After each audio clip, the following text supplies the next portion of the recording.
हेलो नमस्ते।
guys, we are now heading very close to Rupa Lake, but we have to pass this rocky road because it's still under construction.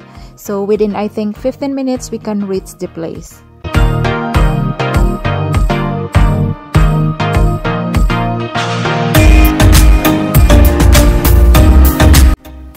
So as we move forward guys, lots of goats hanging around on the streets.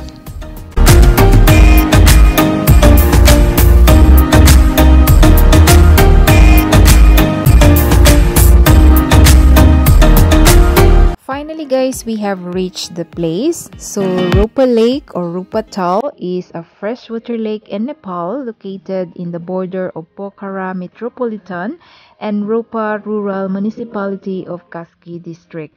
It is the second biggest lake in Pokhara Valley of Nepal and at an altitude of 600 meters, covering areas about 1.35 kilometers with an average water depth of 3 meters and a maximum depth of 6 meters.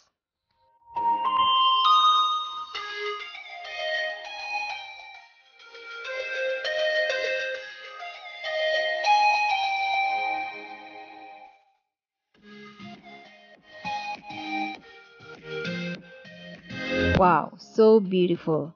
Well guys, this is my first time to come here and all I can say is this place is like an abandoned lake, but actually it's so peaceful, and I think if they would like to renovate the side road of this lake, then it would be attracted to all tourists like what they have done to Big Nesta Lake.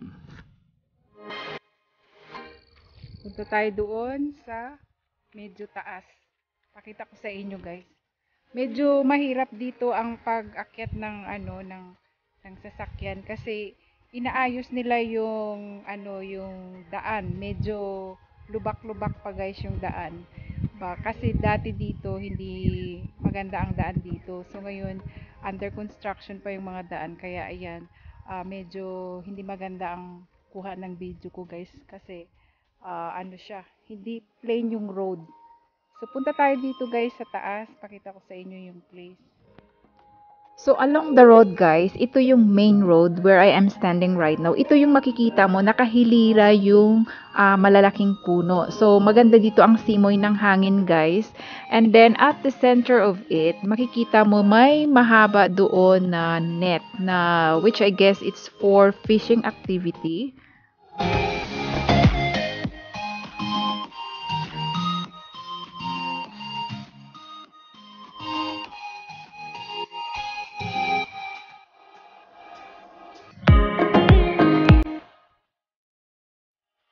Sa akin guys, mas maganda doon sa Big Nastal kasi dito hindi siya talaga matao, konti lang yung mga tao dito at yun, ginagawa pa yung mga daan dito, so hindi pa siya ganun kaganda yung road, so medyo mahirap dito pumunta unless magta-taxi ka. Ayan.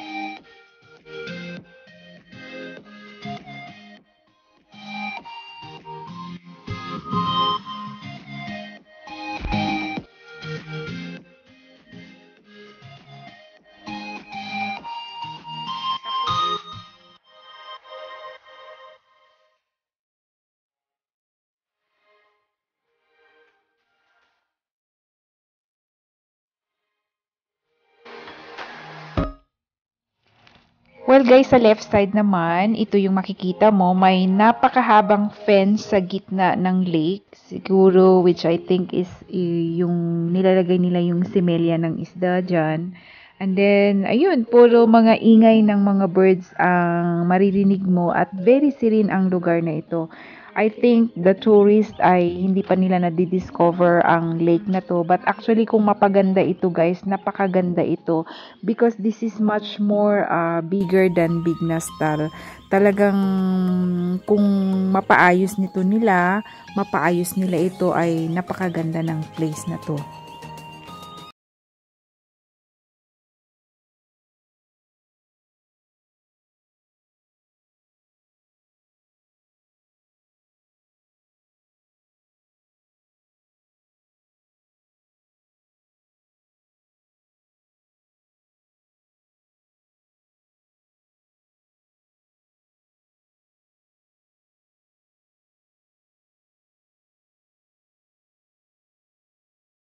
Ang masasabi ko sa lugar na ito ay hindi pa siya develop, kailangan pa siyang ma-discover.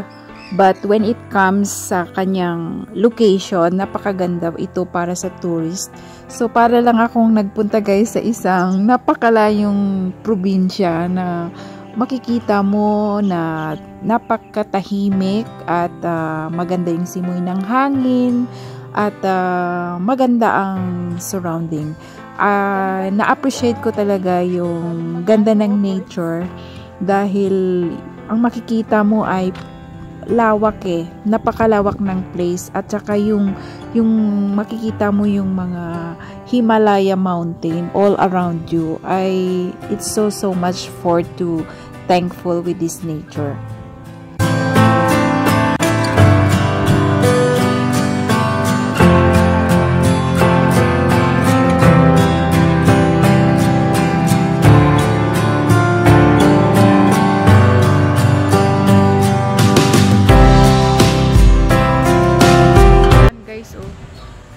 Yan. Hanggang doon, iikot doon yung mga sasakyan. Diyan sila iikot Kajani?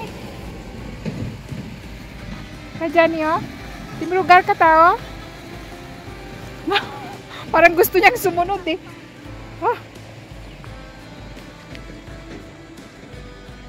Bye-bye. Bye-bye. Uwi na kami guys kasi walang bus dito. Mahihirapan kami mamayang maglakad ng medyo mahaba-haba. Yan, may parating na boat. Baka maraming huling isda yan. Ito.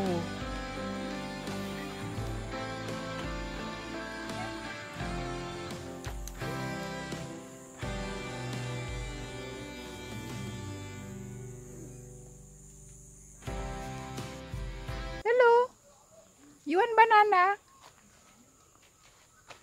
May monkey dyan sa taas Hello! Ayun tatlo sila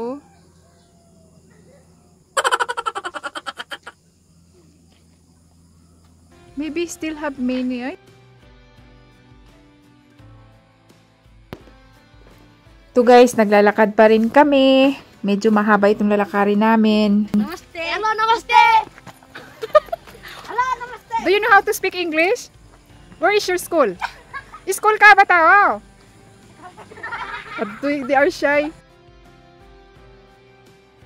Well guys, as I'm leaving this place, I still have that happy feeling inside that I was able to come in this place and have able to give me some memories. I hope I could come back here as soon when it is fully developed and I could show you the place once again.